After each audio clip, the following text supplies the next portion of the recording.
Traditional leadership predates colonial rule. It has long been instrumental in maintaining order within communities.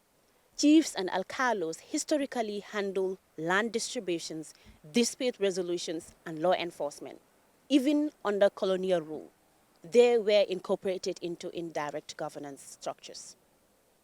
We are fortunate here in this part of Africa. We have a long history of sophisticated governance, which is codified. We had a structure in place even before colonialism. The famous Mandeng Charter, which is now recognized by UNESCO as intangible cultural heritage, is a sophisticated constitution that structured the governance of our West African system. That's the Mandeng Empire. So we had three great empires: Ghana, Mali, Songhai, and then smaller empires leading down towards Kabu, which Gambia is part of. So that governance structure that we had, the Mandeng Charter, already stratify our society to ensure that we have law and order. Of course, there is mutual respect. There is always mobility, across all the stratas of society, but it was meant to ensure harmony between the governance and the governed. However, with the introduction of democracy and decentralized governance, elected officials now hold many of the responsibilities once managed by traditional leaders. Local councils, municipal governments, and lawmakers are shaping policies through legislative processes rather than traditional decrees.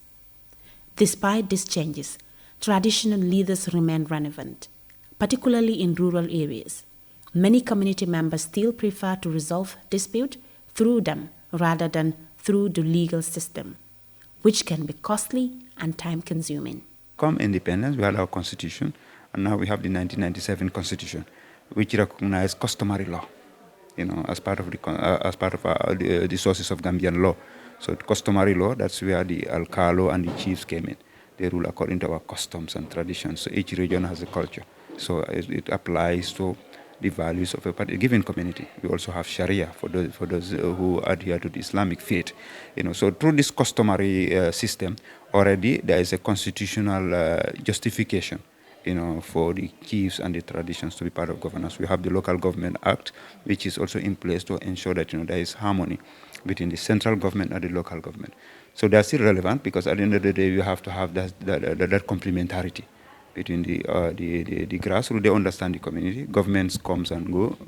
But the government as an institution is continuity, and therefore the chiefs and then the Alkalolu, they are still relevant. They are closer to the people.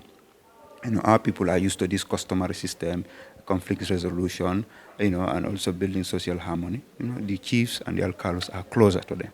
Our people will prefer to go to the Alkalu and the chiefs for initial conflict resolution than going to the police. Most of them are this inheritance of land. Some families, when their parents die, so the elderly people try to manipulate most of the, especially land. So we even have one case which we are going to address with my land committee, and some other family would have some dispute. Sometimes it will go to the police. The police here, they are cooperating with us. We call them to bring the matter down. Okay. Do you mean that most of these cases that you treat here as the Alkalolu, they don't go to the higher authorities? If you were to scale this, will you say that most of them stay at low level? Most of them. Some traditional leaders also hold influence in politics. Their endorsement can sway elections, and political figures often seek their approval to gain community trust. However, this involvement can also be controversial. But in an era of modernization, they face challenges.